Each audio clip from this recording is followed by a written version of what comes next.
19. For 19 years, I'd been Mrs. Arthur Finch. It once gleamed like a medal, now it hung like a judgment, the weight of it pressing down on my chest until some days I could barely draw a breath. He was by all accounts a decent man.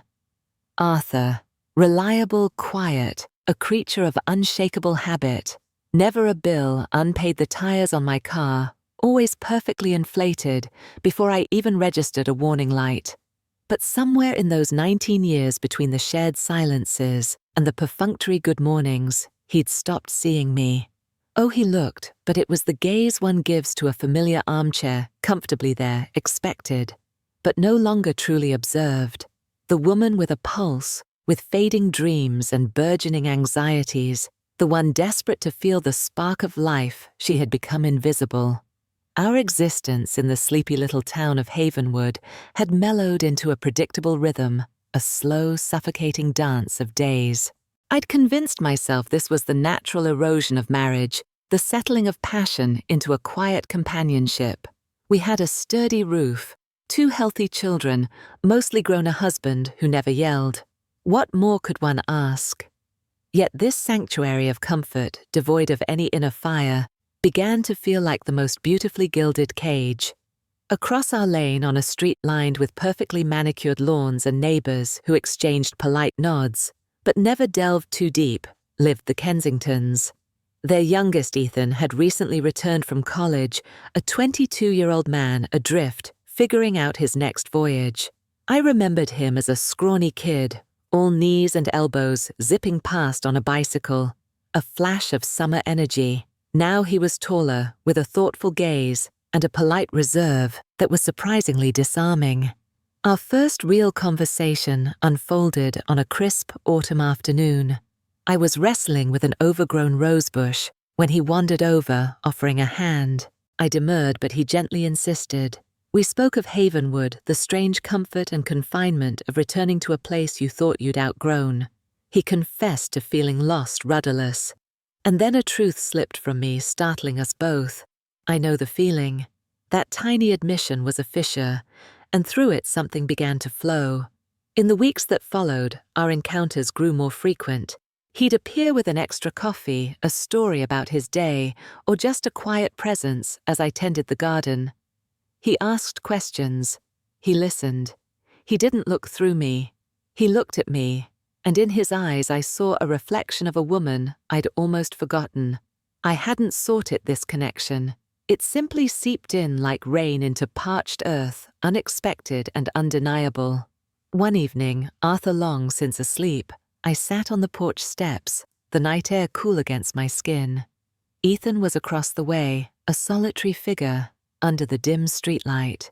He saw me crossed over and settled beside me, the silence companionable charged. "What are you most afraid of?" I finally asked the question, hanging in the stillness. He paused, then waking up in a decade, having lived a life that wasn't mine. His words struck a chord so deep it resonated through every hollow space within me. I was living that fear. From that night, the air between us thickened.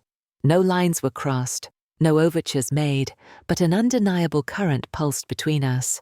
I told myself it was harmless. This flicker of attention, this feeling of being truly perceived. But I was drifting, and a part of me didn't want to find the shore. I began to invent reasons for our paths, to cross an extra slice of pie, a query about a book. Small things, deceptive things. Arthur in his quiet way began to watch me more closely. "Where are you off to?" "What kept you?" His tone not quite accusatory, but shaded with a new, uneasy curiosity. The lies I told in return tasted like ash. Not from guilt of actions taken, there were none, but from the shame of why I felt the need to lie at all. I tried to retreat, to busy myself, to re-engage with the life I was supposed to cherish, but it felt like wearing an ill-fitting costume. Then a casual remark from Ethan's mother Julia at the local bakery landed like a precisely aimed dart. "Ethan says you've been such a good friend to him, Eleanor. He says you're one of the few people who truly gets him." Friend, the word meant to soothe. instead sent a pang of something sharp and unsettling through me. It magnified the depth of our unspoken bond, the chasm between the woman I was and the woman I pretended to be. That evening, my reflection in the bathroom mirror was a stranger, more silver threaded through my hair, my face softer etched with the routine of years. But my eyes, they held a spark, a troubled yet undeniably alive glimmer, and it terrified me. He was 22, a boy. I was a wife, a mother, a fixture in this community, yet the burgeoning feeling in my chest wasn't mere infatuation. It was the profound, soul-shaking relief of being seen. I poured my confusion into a hidden journal, trying to rationalize it away as a midlife tremor, a symptom of loneliness. But his name on the page pulsed with a life of its own. I was teetering on an edge, the view below both terrifying and strangely alluring. The moment of undeniable shift came unbidden. I was tidying the sunroom when the doorbell chimed. Ethan. He'd come to return a borrowed garden tool. As I reached for it, ready to offer a polite, distant thank you and retreat, he just stood there, his gaze holding mine with a raw, aching honesty. I probably shouldn't say this. He began, his voice low, but you're the only one who sees the real me right now, and I don't want to lose that. My heart hammered. Every rational thought screamed no, but I found myself stepping back, holding the door wider. We sat on the old wicker sofa, a breath apart. The silence was a language of its own, potent and profound. In his young, searching face, I saw my own reflection, lost, yearning, desperate for genuine connection. Nothing physical transpired that afternoon, but a truth passed between us, an invisible thread weaving our disquietudes together. The precipice was no longer a distant threat. I was standing right on its crumbling edge. The days that followed were steeped in a quiet agony of awareness. Arthur remained oblivious, or perhaps he chose to be operating within the comfortable confines of what was spoken, what was tangible. My attempts to busy myself, to immerse in routine, even joining a pottery class I'd talked about for years, felt like frantic attempts to drown out the melody Ethan had awakened in me. It was as if he'd unlocked a hidden wing in the house of my soul, and now I couldn't imagine it not being there. Ethan too was treading carefully. Our messages were few, freighted with unspoken sentiments. We were both clinging to the wreckage of propriety, even as the emotional tide pulled us further out. I told myself this intense, complicated friendship was sustainable, that as long as no physical line was crossed, no real transgression occurred. But my heart had already defected. You seem different. Arthur observed one evening, his fork suspended over his plate, preoccupied. I manufactured a smile, just a lot on my mind. He nodded, but his eyes lingered. You're distant. I didn't know how to tell him I'd wandered into a landscape he couldn't even conceive of. Lying beside his study sleeping form, that night the life we'd built felt like a beautifully crafted stage set, and I a ghost haunting it. The next morning, Ethan's text was deceptively simple. Coffee. We met at a small cafe near the river, the public setting a flimsy shield. I've been thinking, he said, stirring his drink. Maybe I need to go away for a while. Get some perspective. A cold dread seeped into me.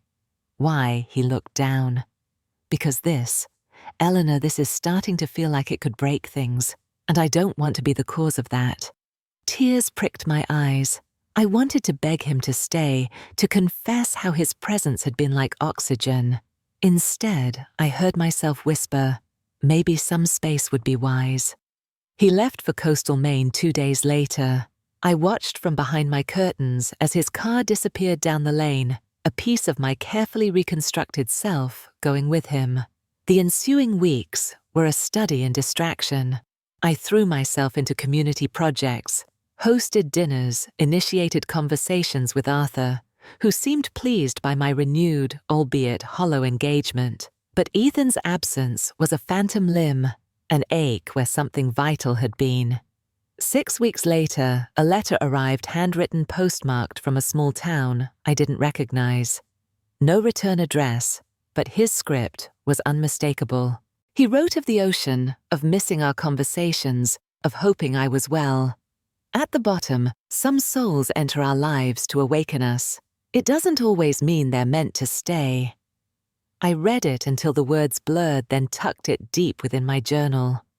I never replied. Time unfurled.